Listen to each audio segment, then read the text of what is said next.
Bonjour à toutes et tous. Vous êtes-vous déjà demandé pourquoi les organismes de financement, les éditeurs et les institutions insistent pour que les scientifiques publient ouvertement leurs données de recherche? Vous avez mis tout votre savoir et votre énergie à faire un excellent travail. Vous avez exploité les ressources existantes pour faire des découvertes passionnantes. Vous avez planifié votre projet et l'avez rendu aussi cohérent que possible.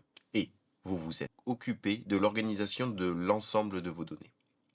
Et maintenant, il s'agit de les mettre à la disposition d'autres chercheuses et chercheurs pour qu'ils puissent les utiliser, les citer et faire avancer la science avec vous.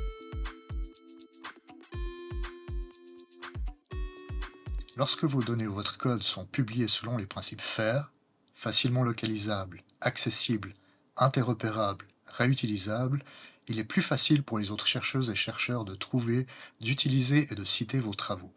Cela ouvre également la porte à des collaborations fructueuses. Et cela va au-delà de la publication d'articles en commençant par réutiliser, si cela existe, des données pour votre projet. En diffusant vos données et votre code, vous ne répondez pas seulement aux exigences d'agences de financement, de revues et d'institutions, mais vous permettez à l'ensemble de la communauté scientifique de faire avancer le domaine.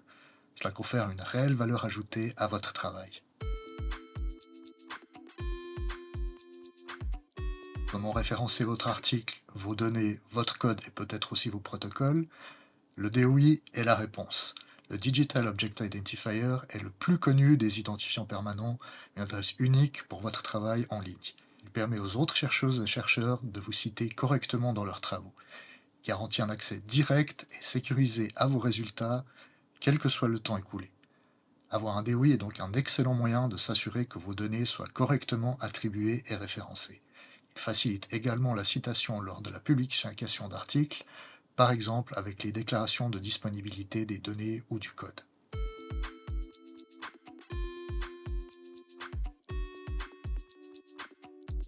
Can you briefly describe what the Masonry Shake Table database is? So let me first explain you briefly what a shake table test is. So in shake table test, we subject buildings constructed in a laboratory to a seismic signal in order to try to replicate what could happen in reality. When we talk about experimental test, especially shake table test, we are referring to a really valuable source of data, and very expensive, by the way. For the earthquake engineering field, these are probably one of the most reliable ways to understand how full buildings respond to earthquakes, but without the need to wait for a real earthquake to happen. Our goal is to make these results easy to access and reuse for the wider research community. We truly believe that open data plays a key role in advancing knowledge and fostering collaboration. That is why we created the Masonry Shake Table database, an open access platform that brings together experimental data from over 70 full-scale unreinforced masonry buildings tested in the over last 30 years. Could you describe, in few words, the process your data have been through to be published? The first step was to carry out an extensive search through the literature and organize the test based on how much data was available and how complete it was.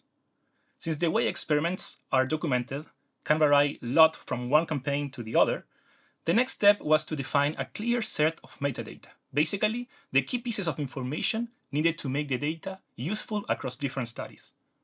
We work closely with colleagues who use this kind of data to agree on what that should include. After that, we extracted this metadata from each experiment and started by organizing everything in a simple Excel file. Once we had that, we harmonized the data using the FAIR principles so it could be easily shared, found, and reused by both researchers and engineers. Then we focus on creating a user-friendly but also visually interface to help users quickly find and explore the experimental data they need.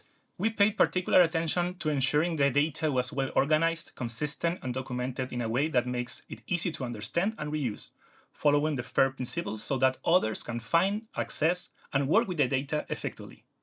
Also very important is to keep it continuously updated, thus keeping the users informed with the latest research done in the field and boost their interest and engagement. Did publishing your data lead to new collaborations or unexpected opportunities? Absolutely. And actually, that was one of the parts I enjoyed the most about this project. After we published the initial version of the database, we decided to take it a step further by adding numerical models for many of the buildings that were included in the database. This opened the door to collaborating with other researchers who are using different and innovative modeling approaches. Soon, we will be able to also compare results across different methods, which will help us move toward more reliable tools for making informed decisions, and especially when dealing with major events like earthquakes.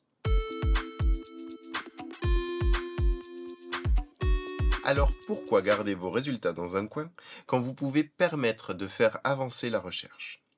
En publiant vos données ou votre code avec un DOI et sur des plateformes appropriées, vous assurez leur visibilité et leur réutilisation par d'autres chercheuses et chercheurs. Cela donne à votre travail une réelle portée et permet à la science de progresser. Merci de votre attention et à bientôt pour d'autres conseils sur la gestion de données de recherche.